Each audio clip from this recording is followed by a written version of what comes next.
எப்படி நேயர்களுக்கு ஹாய் சொல்லு. ஹாய் மக்களே. பப்பி வந்து போட்டான் மக்களே, போட்டான். இந்த சம்மர் சீசனில் வந்து ஏகப்பட்ட உண்ணி காய்ச்சலாக இருக்குதா. இவன் காலையிலையும் இவன் உடம்புலையும் நிறைய உண்டிகள் இருந்துச்சா. இப்போ வந்து அவனும் உண்ணி மருந்து போட்டுட்டான். சரி, வாய் வழியாக தான் சாப்பிட மாட்டுறாருன்னு சொல்லிட்டு இதுக்கும் வந்து அடம் பிடிச்சிருந்தாரு. நல்ல பையன்னு சொல்லிட்டு சொல்லியிருக்கோம். ஸோ இவருக்கு வந்து ஒரு ப்ரொமோஷன் கொடுத்துருக்கோம். ப்ரொமோஷன் வந்து என்ன பேருனா, இவருக்கு வந்து இவர் ஆம்பளை நாயின்றது எனக்கு இப்போ தான் தெரிஞ்சுது.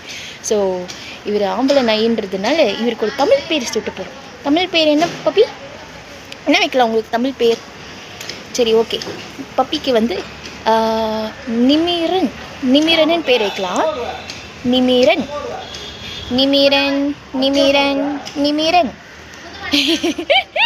ஸோ இனிமேல் பப்பிக்கு இங்கிலீஷ் பேர் பப்பி, தமிழ் பேர் நிமிரன் வச்சு நிறைய காமெடி பண்ணலாம். பட் ஆனால் இவர் எப்போ பார்த்தாலும் வந்து இவர் அந்த சாப்பாடு பார்க்கும்போது தான் சந்தோஷம். பார்க்காத வரைக்கும் சந்தோஷமே கிடையாது. என் சந்தோஷத்தெல்லாம் பறிச்சிட்டே, அதாவது தன்னோட முன்னாள் காதலி பறி போன மாதிரி அப்படி உட்காந்து நிற்பார். என் முன்னாள் காதலி இவனோடு போகிட்ட நான் இருக்கேன் வரியடி.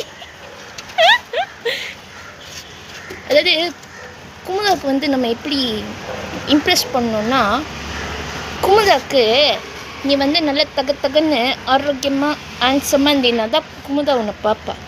அப்போ தான் குமுதா ஹாப்பி என்னாச்சு. கரெக்டாக? குமுதா ஹாப்பியாக இருக்கணும்னா நீ அதுக்கு ஹாப்பியாக இருக்கணும். அவளை நல்லா பார்த்துக்கிற அளவுக்கு நீ வந்து நல்லா அண்ணாள் மாதிரி இருக்கணும். கரெக்டு தானே? அப்போ தானே குமுதா ஹாப்பி என்னாச்சு, மக்களும் ஹாப்பி என்னாச்சு, நாங்களே ஹாப்பி என்னாச்சு. நீங்களே இந்த மாதிரி சம்மரில் வந்து உங்களோட பெட்ஸுக்கு இந்த மாதிரி தெருநாய்களுக்கு டிக் ஸ்ப்ரே வந்து அடிச்சு விடுங்க. அப்போ தான் அவங்க டிக் ஃபீவர் இல்லாமல் அவங்களால நிம்மதியாக சந்தோஷமாக இந்த சம்மரில் என்ஜாய் பண்ண முடியும். சரி, பப்பி கீழே இருக்கு விட்டுலாம். நாங்கள் கிளம்புறோம். டாட்டா.